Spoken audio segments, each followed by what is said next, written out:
In this video, I'm going to demonstrate two different features of a program.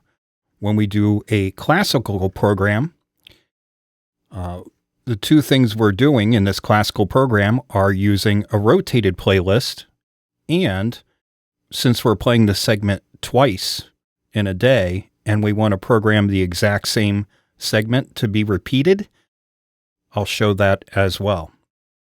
So I've gone down here to the classical segment.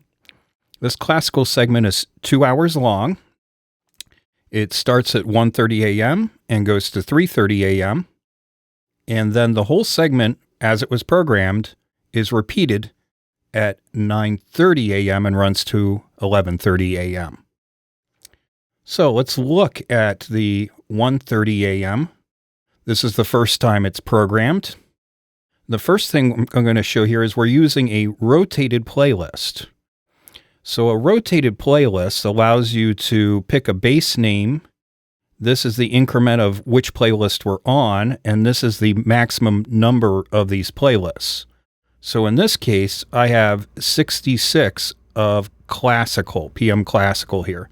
So let's go look at that music quickly. So we go to classical here, and we'll actually look at the one that we're programming here. It's 55. So we'll go back to music, and we'll scroll down to 55, and we can see what this is. Let's view by songs view. And so each one of these playlists are manually curated.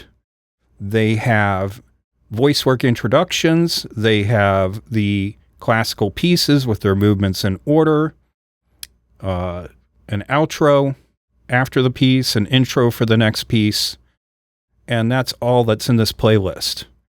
And all of these playlists contain about 2 hours of classical music that I fit together in all of these playlists. So this is number 55. Go back to scheduler. So it's looking at rotating every time this program schedules, which is this one's only on Sundays. The others are also rotating like Monday, but they're on a different rotation in a different position. So back here, this will program classical 55. So let's look at the script. It's a 2-hour program. So the first item is a time announcement with an interrupt. This will be at 1:30 a.m. And then we do we're not doing an ID at this point because it's at the bottom of the hour. And then we pick a introduction to the classical segment, is this pick right here. And then we fill with the rotated playlist. We have unique tracks selected here so that the next time we actually pick this, they're just all picked in order. There's no random on this. It's picking them in order. And then we fill it to a minimum of 28 minutes. So this, if we started at 9:30, this would get us close to about 9:58. So we're saying at least get us to 9:58. At that point, do a time announcement and a station ID. Here, if there are any advertisements to play, we play them at this point. And then we go back to the playlist with its music, its rotated playlist. And that fills for basically until, so we went from 1:30 to 2, and then 2 to 3. So this would be at 2:58. We do a time announcement, or minimum of 2:58. It might go over. This is on average, because classical pieces tend to be somewhat longer, the movements. And then we do our station ID, and then we fill to a minimum of that full 2 hours, which will take us to 3:30 a.m. So when this programs, we also want to have it repeat. So not only are we having it send to DJ, and we're not just sending it to a file, we're sending it to both DJ and to a file. So right here is the program file. I would hit create, and I would name it. And this is the program file right here that it will program to both DJ and this file. When we get to 9:30, we don't have to worry about the rotated playlist at all. we're only sending to DJ. And this time, in the script, we just have one line, and that is just to load the classical Sunday program.